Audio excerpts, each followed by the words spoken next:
You might have seen that commercial. A pitmaster walks into an appliance store and the salesperson proudly shows him a Weber. Now, Weber does make solid grills, but let's be honest, the people winning barbecue competitions aren't cooking on Webers. That's the problem. Most people get sold a grill, not the right grill for how they actually cook. In this video, we're diving into the best grills of 2025, from a $400 tailgater to a $20,000 hybrid beast. At the end, you decide which grill or griddle might be best for you. If you think you need a $7,000 grill to get restaurant-level sear power, this might change your mind. The Napoleon Prestige 500 gives you 82,000 BTUs of output, 2 infrared burners, 1 rear and 1 side, a no-battery jet fire ignition. Napoleon's signature wave-shaped grates allow you to cook smaller items without them dropping into the flames, and 7 drip trays that vaporize grease for flavor and reduce flare-ups. This is Weber's portable option. Folds down, fits in the car, and sets up in seconds. Weber says it fits 15 burgers. It's 1 burner, so you're limited, but it's great for tailgating or smaller patios. It's not going to win you a brisket contest or take up your whole deck.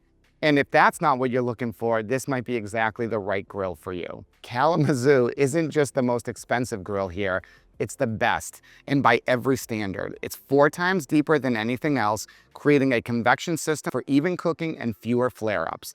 The hybrid fire drawer lets you cook with the speed of gas while infusing flavor from charcoal and wood, just like competitive barbecue pros do. You can customize the grates for different proteins, and it's built with marine-grade stainless to last.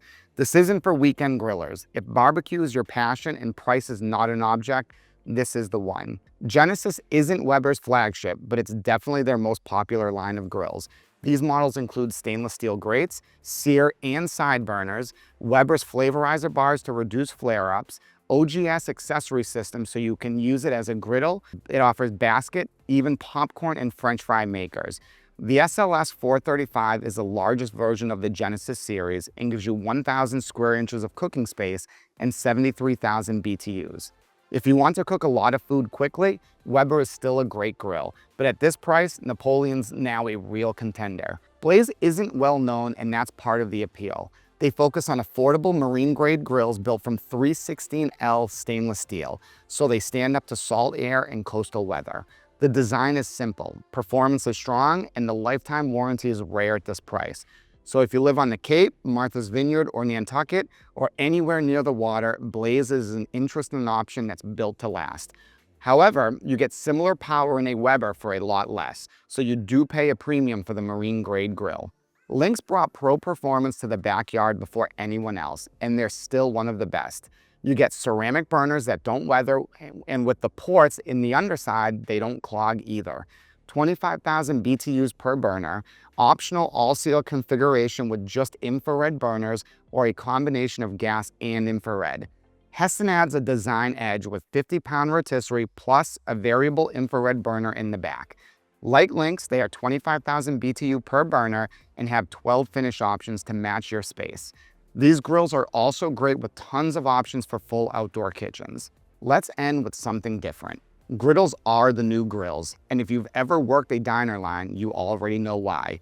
Make smash burgers, bacon, eggs, hash browns, stir fry, all at once. Weber's slate comes pre-seasoned, holds heat well, and the burners are wind resistant, which most cheaper flat tops struggle with. And you do have legit options with Blackstone and Traeger. You're not getting grill marks or flame flavor, but if you're cooking for a crowd or want flexibility, this is one of the most useful outside cookers on the list.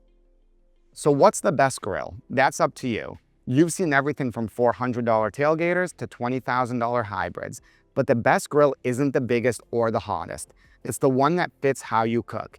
And if you're building a full outdoor kitchen, we've got a video just for that. I'll link it right here. Thanks for watching and happy grilling.